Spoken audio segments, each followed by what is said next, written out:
سنا نا ماشاءاللہ آپ حضرات. پہلے اس کی فضیلت میں ایک حدیث نہ بیان کروں. نبی کریم صلی اللہ علیہ وسلم نے فرمایا، یہ مسلم شریف کی حدیث ہے، دجال آئے گا قیامت کے قریب اور بڑے لوگوں کو گمراہ کرے گا. تو حضور نے فرمایا جو سورہ کہف کی 10 آیات زبانی یاد کر لے نا، وہ دجال کے فتنے سے بچ جائے گا. اللہ توفیق عطا فرمائے. اس سورہ مبارکہ کی آیت نمبر 9 سے اصحاب کہف کا ذکر شروع ہوتا ہے. اصحاب کہف، جب حضرت عیسیٰ علیہ السلام کو اللہ کریم نے چوتھے آسمان پہ بلا لیا نا، تو دقیانوس نام کا ایک بادشاہ ہوا بنی اسرائیل کے اندر، بڑا ظالم تھا. اس نے گمراہی پھیلا دی اور جو لوگ معاذ اللہ کفر اور شرک نہیں کرتے تھے انہیں قتل کروا دیتا. تو 7-8 نوجوان اپنا ایمان بچا کے بھاگے. او ہو اللہ اکبر، ساری دنیا مال بچا کے بھاگتی، وہ 7-8 نوجوان اپنا ایمان بچا کے بھاگے کہ یہ ہمیں کہیں کفر کی طرف نہ لوٹا دے. تو جا کے ایک غار کے اندر چلے گئے تو ایک کتا بھی ان کے ساتھ ہو گیا.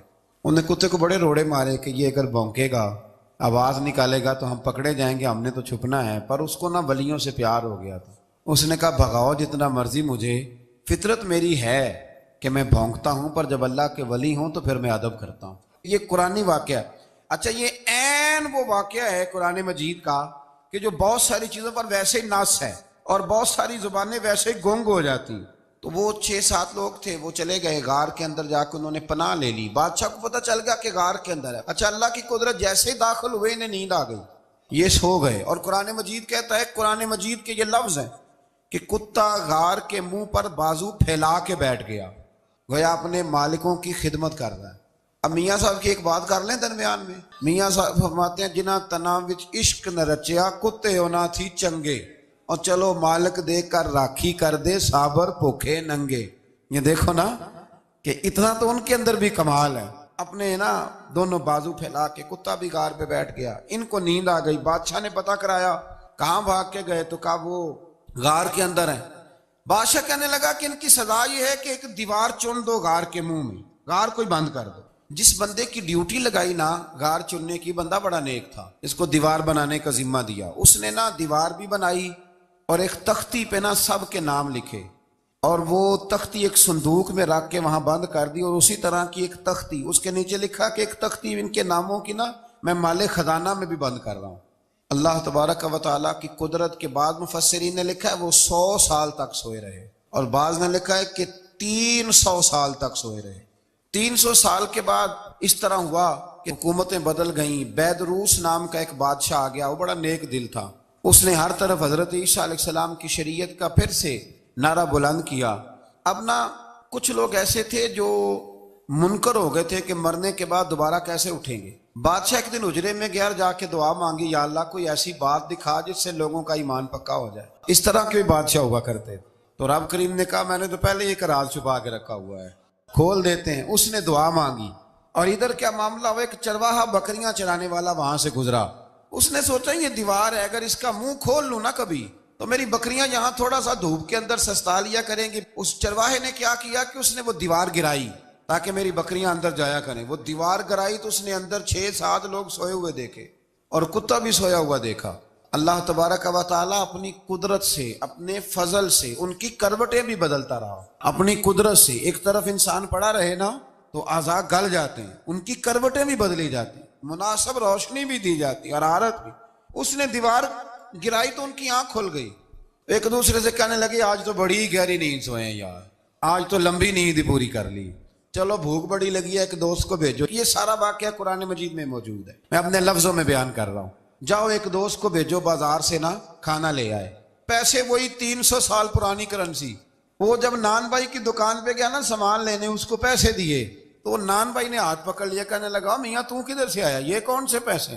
اس نے کہا پیسے کاہے کہ میں بھی سوچ رہا ہوں کہ حالات بدلے ہیں، سارے حضرت عیسیٰ کا کلمہ پڑھ رہے ہیں، ماحول اور ہے. اس نے کہا تیرے ہاتھ کوئی خزانہ لگ گیا ہے. یہ تو ہم نام سنتے تھے کہ یہاں کوئی دقیانوس نام کا بادشاہ رہے، کوئی خزانہ، بتا کہاں سے لیے. شور ہوا، حاکم شہر تک خبر پہنچی، بادشاہ تک پہنچی. اس نے بتایا کہ بھئی ہم تو دقیانوس کے ڈر سے بھاگے ہیں، کل بھاگے ہیں یا آج سویرے، اتنا زیادہ ہمیں پتہ نہیں، کل یا آج سویرے بس نا. اتنا سا ہمیں یاد ہے کہ ہم گئے تھے. بہرحال لوگ جمع ہو گئے، اکٹھے ہو گئے، غار تک پہنچے. اب جو غار کے اندر تھے وہ پتہ کہتے لگتا ہے ہمارا دوست پکڑا گیا ہے. پکڑا گیا ہے تو اب بندے جمع ہو، وہ اندر ڈر رہے تھے. تسبیح کر رہے تھے، اللہ کو یاد کر رہے تھے، ادھر یہ پہنچ گیا جب ان لوگوں نے یہ جیتا جاگتا رب کے فضل کا نمونہ دیکھا۔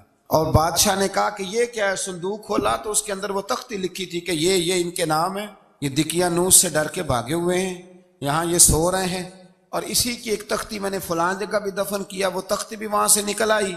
اب سب لوگوں کی آنکھوں میں آنسو آئے اور سب کہنے لگے لا الہ الا اللہ، لا الہ الا اللہ، لا الہ الا اللہ۔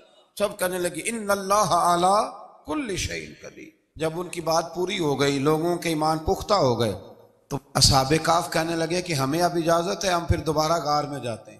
وہ غار میں گئے تو رب نے پھر انہیں موت عطا فرمائی، نیند عطا فرمائی، تحفہ دیا۔ بادشاہ نے پھر اس کے آگے دیوار بنائی اور وہاں بادشاہ نے ایک مسجد تعمیر کرا دی، لوگ زیارت کرنے جاتے۔ یہ اصحاب کہف کا ذکر ہے۔ اب یہاں ہمارے مفسرین نے لکھا ہے کہ وہ جو کتا تھا نا وہ بھی ساتھ ہی تھا۔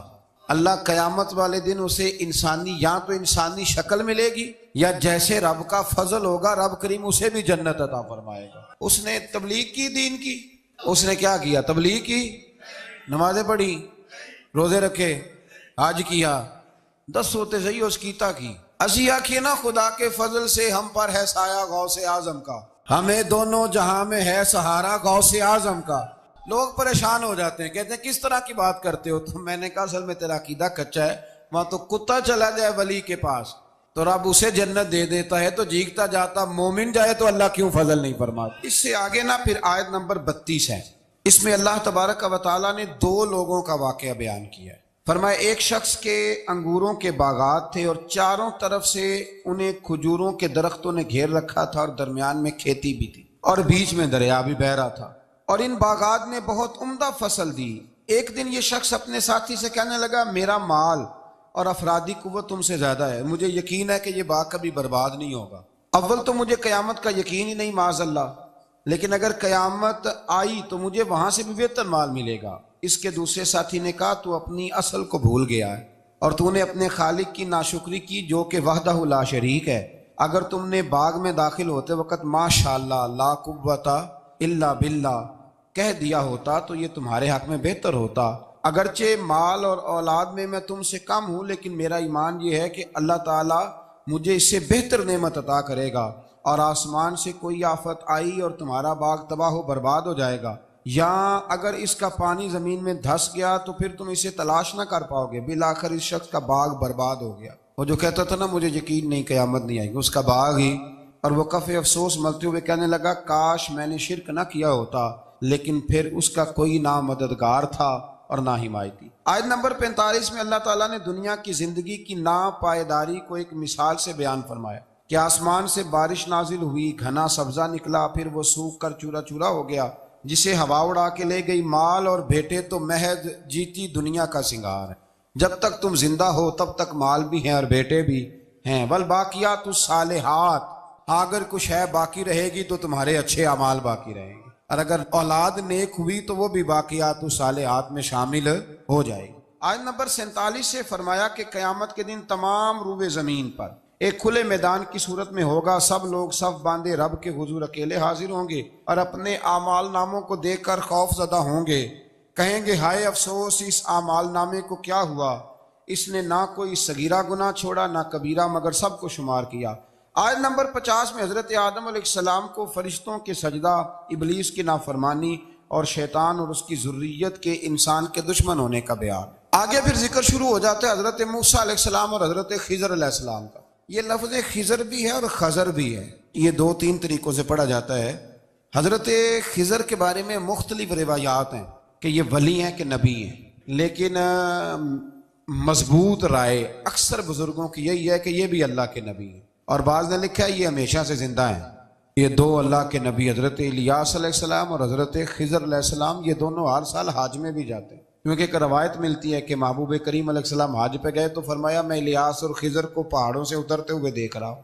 تو جن کو اللہ نے کھلی آنکھیں دی ہوتی ہیں پھر انہیں زیارت بھی ہوتی ہے، انہیں یہ نظر بھی آتے ہیں۔ حضرت خضر علیہ السلام کو اللہ نے علم لدنی عطا فرمایا۔ یہ علم لدنی اللہ جس کو اپنے پاس سے عطا کر دے اس کو علم لدنی کہتے ہیں۔ حضرت موسیٰ علیہ السلام ایک دن تقریر کرتے ہوئے کسی نے پوچھا کہ آپ سب سے بڑے عالم ہیں، فرمایا الحمدللہ۔ تو اللہ کریم نے فرمایا نہیں ہے موسیٰ کلیم آپ سے بڑے بڑے بھی ہیں، ہمارے یہاں مسئلہ ہے پا نہ پڑی، اور لوگ مناظرہ کرنے آتے ہیں. کئی دفعہ لوگ نا مسئلہ بتاتے ہیں تو میں کہتا ہوں جناب آپ نے بتا دیا کہ اب آپ نے حکم کرنا ہے. کبھی کبھی کچھ لوگ ایسی باتیں کرتے ہیں، وہ جی آپ ایک بندے کا نام لیتے ہیں ذکر کرتے ہیں، تو میں نے کہا چلو ہم نے بھی کہیں کچھ پڑھا ہی ہوگا نا تبھی تو ذکر کرتے ہیں. لیکن جو آتے ہیں نا لوگ، وہ مشورہ تمہارے دور میں ہے ہی نہیں. جس نے جو لائن پڑھ لیا ہے وہ اس پہ پکا ہو گیا، سارا نہیں نہ پڑھا. سارا پڑھے پھر بات سمجھ میں آتی ہے. حضرت موسیٰ کلیم اللہ کے نبی ہیں، اور کیا بات ہے ان کی. اور یہ بھی اللہ کا فضل ہوا، حضرت موسیٰ نے یہ بات کی تبھی تو ہمیں اتنی شاندار حکمتوں کے پھول ملے. یہ بھی حضرت موسیٰ کا ہی کمال ہے. تو حضرت موسیٰ نے کہا کہ اے اللہ وہ جو مجھ سے بڑا ہے عالم ہے وہ کہاں ملے گا جس سے میں حکمت کی بات سیکھوں. تو فرمایا جہاں مجمع البحرین ہے نا، دو دریا ملتے ہیں، وہاں وہ ملے گا. حضرت موسیٰ کلیم سے اللہ نے فرمایا کہ جاؤ جہاں دو دریا ملیں گے نا وہاں تمہیں وہ شخص ملے گا. تو یا اللہ میں کس طرح؟ فرمایا زادرہ ساتھ لے جاؤ، کھانے پینے کا سامان. حضرت موسیٰ کلیم لے گئے، مچھلی بھی لے گئے. فرمایا یہ مچھلی جہاں تمہارے برتن سے نکل کے دریا میں داخل ہو وہاں دریا میں شگاف پڑ جائے گا، وہاں وہ تمہیں شخص ملے گا. حضرت موسیٰ نے اپنے خادم حضرت یوشع بن نون علیہ السلام کو بھی ساتھ لیا. یہ بعد میں حضرت موسیٰ علیہ السلام کے جانشین ہوئے. یہ دونوں سفر پہ نکل گئے، ایک جگہ پہ پہنچے جہاں پہاڑ تھا، ساتھ دریا بھی تھا، اس کے نیچے آرام کرنے لگے. حضرت موسیٰ کلیم سو گئے تو یوشع بن نون علیہ السلام موجود تھے. مچھلی جھٹ سے نکلی، دریا میں داخل ہو گئی، وہاں راستہ بھی بن گیا. اب اٹھے حضرت موسیٰ کلیم، جب اٹھے تو فرمایا چلو چلیں. تھوڑا آگے جا کے فرمایا بھوک لگ رہی ہے، کھانا تو نکالو.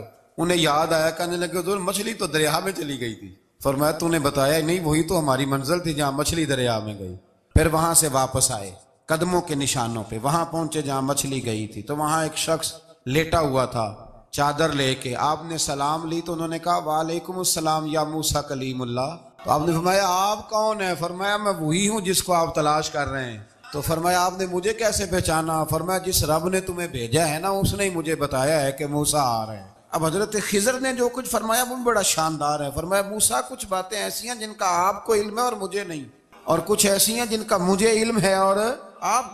اللہ اکبر! یہ کبھی ہماری سمجھ میں بات آ جائے، یہ کبھی سمجھ میں آ جائے. کچھ باتیں ایسی ہیں جس کا مجھے علم ہے، اور یہ بڑے بڑے سیانے بندے نہیں مانتے. بڑے بڑے میں عالم ہوں جی، تو آپ عالم ہیں میاں ایک شعبے کے، لیکن بہت سارے دنیا میں شعبے ہیں نا. دین کے عالم کا درجہ سب سے بڑا ہے، لیکن قانونی مشاورت کرنی ہے تو آپ وکیل سے کریں گے. گاڑی کے بارے میں پوچھنا ہے تو کسی مکینک سے پوچھیں، لیکن آپ بن کے نہ بیٹھ جائیں. فرمایا جس کا آپ کو علم ہے مجھے نہیں، اور جس کا مجھے علم ہے ان میں سے آپ کو نہیں. تو کہا میں پھر آپ کے ساتھ رہنا چاہتا ہوں اور میں وہ سیکھنا چاہتا ہوں جو آپ بتا رہے ہیں. تو حضرت خضر فرمانے لگے صبر کر لیں گے میرے ساتھ، یہ سب سے مشکل کام ہے. یعنی ہر بات کی تو یہاں لوگوں کو وضاحت چاہیے. کھانسے بھی تو آپ کو بتانا پڑے گا کھانسے کیوں، ہنسے بھی تو آپ کو بتانا پڑے گا ہنسے کیوں. بے بزرگ ہیں، بزرگوں کی باتوں میں حکمتیں ہوتی ہیں، لیکن ہم حکمت کی طرف جانے کو تیار نہیں ہوتے. ہمیں تو فوری طور پہ جواب چاہیے، حل چاہیے. حضرت موسیٰ علیہ السلام جناب خضر کے ساتھ چلے. فرمایا صبر کروں گا، میں چلتا ہوں آپ کے ساتھ. دریا کے قریب گئے کشتی میں بیٹھنے کے لیے، تو کشتی والوں نے حضرت خضر کو پہچان لیا، بغیر کرائے کے سوار کرایا. اور جب پار اترنے لگے تو حضرت خضر نے کشتی کا ایک تختہ ہی توڑ دیا. حضرت موسیٰ کہنے لگے یہ آپ نے کیا کیا؟ انہوں نے نیکی کی، آپ نے تختہ توڑ دیا. فرمایا آپ کو کہا تھا نا آپ نے صبر نہیں کرنا. فرمایا چلو میں صبر کروں گا. تھوڑا آگے گئے تو ایک نوجوان لڑکا، ابھی چھوٹی عمر ہے، وہ ملا. حضرت سیدنا خضر علیہ السلام نے اسے قتل ہی کر دیا. فرمانے لگے آپ نے قتل ہی کر دیا؟ ایک قرآن مجید ہے بھائی. میں کبھی کبھی سوچتا ہوں یہ ہم کسی درویش کی بات سناتے تو بندے ہٹ جاتے. فتوے نکلتے کہ نہ نکلتے؟ میرا خیال ہے ہر مسجد سے نکلتے. اور فتوے ایک جتنے مسجد میں نمازی ہوتے سب کے ہاتھوں میں فتوے ہوتے. قتل کر دیا، قتل ہی ہو گیا بندہ. تو حضرت سیدنا موسیٰ علیہ السلام فرمانے لگے آپ نے قتل ہی کر دیا. فرمایا میں نے کہا تھا نا آپ نے صبر نہیں کرنا. آپ فرمانے لگے چلو اگر اب میں بولا نا تو بے شک آپ مجھے علیحدہ کر دیجئے گا. حضرت موسیٰ کلیم اب بولا تو علیحدہ کر دے. ایک بستی میں داخل ہوئے، بستی کے لوگوں سے پانی مانگا تو انہوں نے پانی بھی نہ دیا، آرام کرنے کو جگہ بھی نہ دی. پر وہاں ایک دیوار گر رہی تھی، حضرت خضر علیہ السلام نے سیدھی کرنی شروع کر دی. ساری دیوار بنائی. تو حضرت موسیٰ کہنے لگے کن لوگوں کی خدمت کر رہے ہو جنہوں نے پانی بھی نہیں دیا، جنہوں نے پانی تک نہیں پوچھا. فرمانے لگے بس بھئی آپ نے وعدہ کیا تھا کہ اب بولیں گے تو بے شک علیحدہ کر دینا. آپ بولیں، اب آپ کا اور میرا ساتھ زیادہ نہیں چل سکتا. آپ بولیں. جو بول پڑے نا، غلامی کرے تو رستے لمبے چلتے ہیں، اور جو بولے نا جس کو وضاحتیں چاہیے ہو وہ غلام نہیں ہوتا، اس کے ساتھ پھر باتیں لمبی. تو آنکھ بند کر کے چل.